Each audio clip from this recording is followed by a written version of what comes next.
Ketika ada pilihan pemenang karya arsitektural Istana Negara di calon ibu kota baru diumumkan, saya ilfil.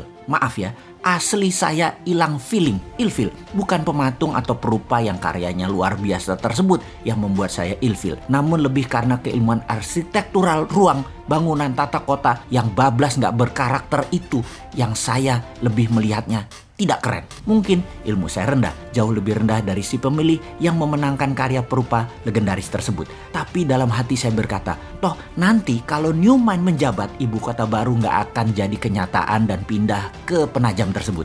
Terlalu mahal, tidak efisien, pemborosan, dan tidak berdampak dalam ekonomi makro dan mikro memindahkan pusat pemerintahan ke daerah baru yang virgin tersebut. Saking perawannya, sampai-sampai nggak ada sejarah napak tilas wilayah tersebut yang pas untuk storytelling ke anak cucu akan rencana ke depan pantas ibu kota pusat pemerintahan itu berada di lokasi Penajam tersebut. Kalaupun ada, perlu jangka yang sangat panjang. Bahkan banyak pengamat pertahanan yang berkomentar bahwa lokasi tersebut tidak memiliki kelayakan untuk dibuat ibu kota negara superpower, menggeser pusat pemerintahan ke arah wilayah yang defenseless atau sulit dijaga karena banyak infrastruktur pertahanan dan keamanan yang belum siap, membuat berbahaya ibu kota berada di lokasi tersebut. Jadi pastinya karya arsitektural tadi nggak akan dilanjutkan oleh Newmind kalau nanti berkuasa. Bener deh, kalau hanya membangun komplek perkantoran mungkin desain tadi masuk, namun membangun ibu kota, masa kayak membangun kota Alam Sutra, Serpong, BSD, Pantai Dakapuk,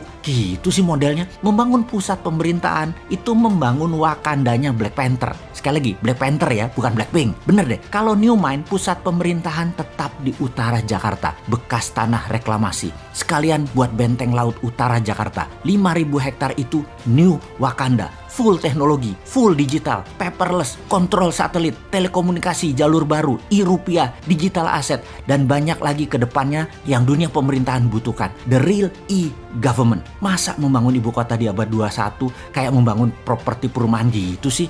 Hanya casing doang.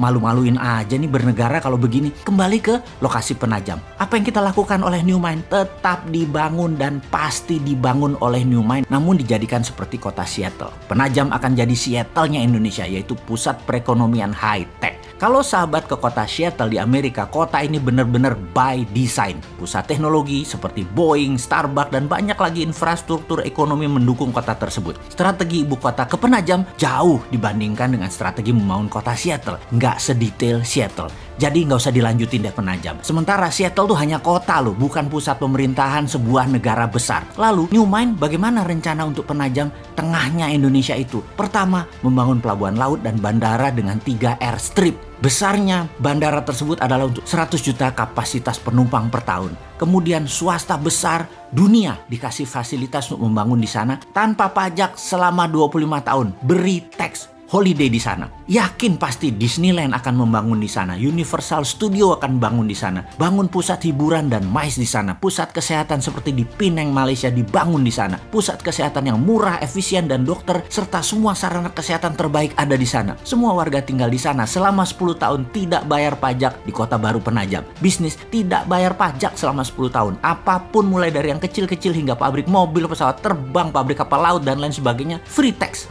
Berlaku e-rupiah di Penajam dan pendanaan lewat SWF e-rupiah printing money di Penajam. 2.000 triliun dibanjiri di Penajam dengan e-rupiah setiap tahunnya selama 15 tahun ke depan. Yakin pasti 2 juta populasi akan pindah dalam 5 tahun ini dan 10 juta populasi akan ada di 25 tahun dari sekarang. Indonesia di tahun 2045, Penajam adalah darlingnya Indonesia. Kemudian pusat pemerintahan di pulau reklamasi yang sekaligus membangun Great Giant Wall dam laut untuk menahan banjir Jakarta serta pertahanan laut utara pusat pemerintahan tersebut. Di sana adalah e-government pertama di dunia dan e-rupiah pendanaannya. Aduh, jadi kangen masa depan. 2024 kok masih jauh ya.